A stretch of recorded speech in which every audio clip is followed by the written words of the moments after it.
ಜಲಚಕ್ರ.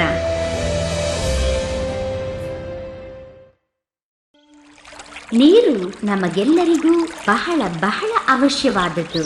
ಏಕೆಂದರೆ ಪ್ರತಿಯೊಂದು ಜೀವಿಯೂ ಉತ್ತಮ ನೀರಿನ ಮೇಲೆ ಅವಲಂಬಿತವಾಗಿದೆ. ನಮಗೆಲ್ಲರಿಗೂ ತಿಳಿದಿರುವಂತೆ ನೀರು ಭೂಮಿಯ 70% ಭಾಗವನ್ನು ಆವರಿಸಿದೆ. ಸೂರ್ಯನ ಶಾಖವು ಸಾಗರಗಳ, ತೊರೆಗಳ ಹಾಗೂ ನದಿಗಳ ನೀರಿನಲ್ಲಿ ಸ್ವಲ್ಪ ಪ್ರಮಾಣದ ನೀರನ್ನು, ಸಸ್ಯಗಳ ತೇವಾಂಶದಲ್ಲಿಯೂ ಸ್ವಲ್ಪ ಪ್ರಮಾಣದ ನೀರನ್ನು ಆವಿಯಾಗುವಂತೆ ಮಾಡುತ್ತದೆ. ನೀರು ಆವಿಯಾದಾಗ ಅದು ದ್ರವದ ರೂಪದಿಂದ ಅನಿಲ ರೂಪಕ್ಕೆ ಮಾರ್ಪಡುತ್ತದೆ.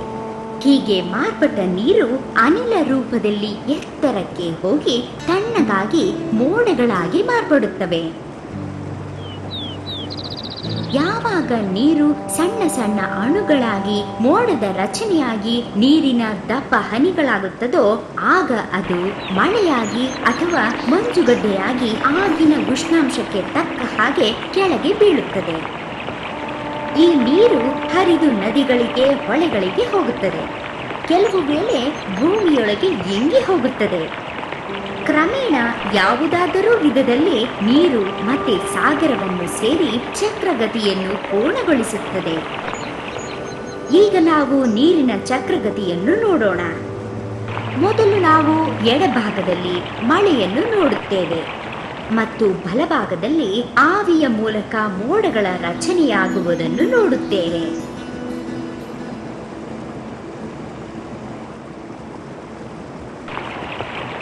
ಭೂಮಿಯಿಂದ ಗಾಳಿಗೆ ಮತ್ತು ಪುನಃ ಭೂಮಿಗೆ ಹಿಂದಿರುಗುವ ನೀರಿನ ಈ ನಿರಂತರ ಚಕ್ರಗತಿಯೇ ಜಲಚಕ್ರ. ಇದು ಹಲವು ಬಿಲಿಯನ್ ವರ್ಷಗಳಿಂದಲೂ ಹೀಗೆ ಸಾಗುತ್ತಿದೆ.